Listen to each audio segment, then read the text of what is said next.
Hey, welcome back to Weekly Word. Thanks for joining us this week.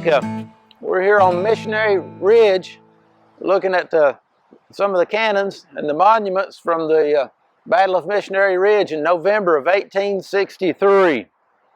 The Illinois divisions were heavily involved here on Missionary Ridge. That's kind of interesting to me because my third great-grandpa, Samuel Reed, was with the 40th Illinois. I've had people ask me sometimes, do you mean your people were Yankees? I'm like, no, not exactly. They were from the mountains of East Tennessee. But like most, in fact, 80% of the East Tennesseans in that day, they were for the preservation of the Union. And as far as I know, great-great-great-grandpa Samuel never went to Illinois in his life. The way that usually happened is they heard of a division that was camped somewhere nearby, and they'd just go and they'd sign up with them.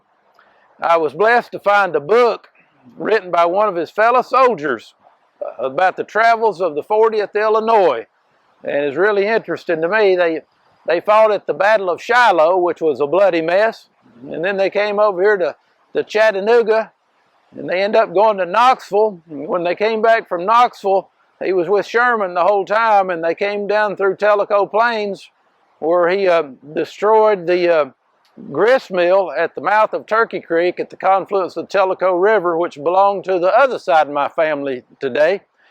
And then they went on down to Tellico Plains and they destroyed the ironworks at Tellico. And Mr. Johnson at the mansion, who owned the ironworks, almost lost his life. But Sherman took a liking to him when he found out that he was from Ithaca, New York. And Sherman went up on Star Mountain and spent the night at the White Cliff Springs Hotel. From there, they went from Tellico, they went on down through present-day Delano and destroyed the old town of Columbus and crossed the Hiwassee.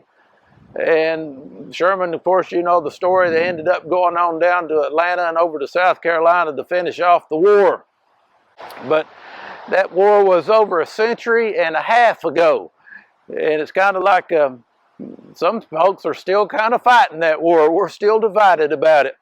But kind of the neat thing about the war is along about in the 1890s, a lot of the old men who had fought in that war, they got together down here at Chickamauga Battlefield, and they decided to have a big barbecue picnic, and tens of thousands of people showed up.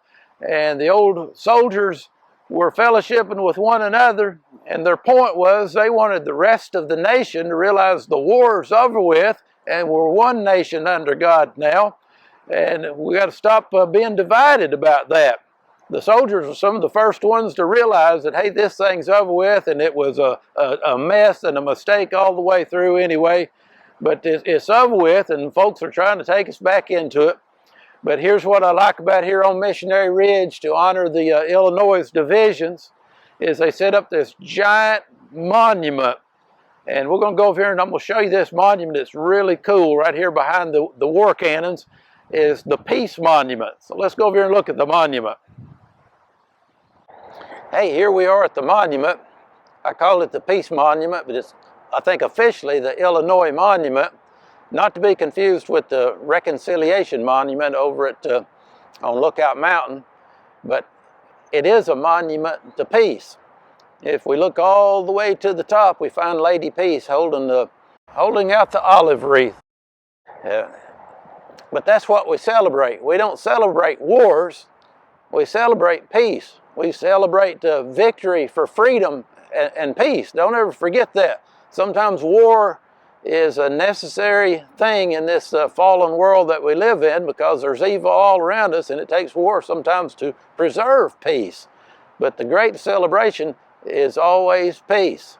And I'm glad they put this giant monument up here as representing peace that's behind it. The cannons are over behind it. Now what we look at is this giant monument that celebrates the war's over and we have peace in this country. So think about that.